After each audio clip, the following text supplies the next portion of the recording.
आज होइन भनी कहिले, अहिले होइन भनी कहिले। मानिसको जीवनमा एकैचोटि ठुलो परिवर्तन आउँदैन, तर सासाना बानीको निरन्तरताले बदलिन सक्छ।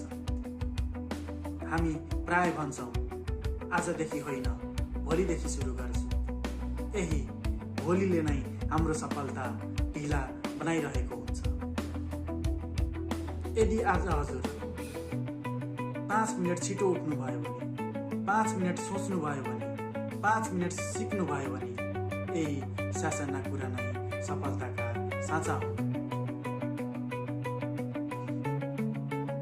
आज सानो सुधारले एक हप्तामा फरक देखिँदैन, तर 1 वर्षपछि हजुरको सोच, निर्णय, जीवन पुरै बदलिएको हुन्छ।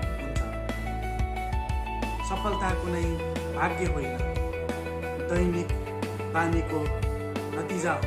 त्यसैले आजदेखि आफैलाई सोध्नुहोस्, आज म के त्यो काम गर्न सक्छु जसले मलाई भोलि गर्व गराउँछ।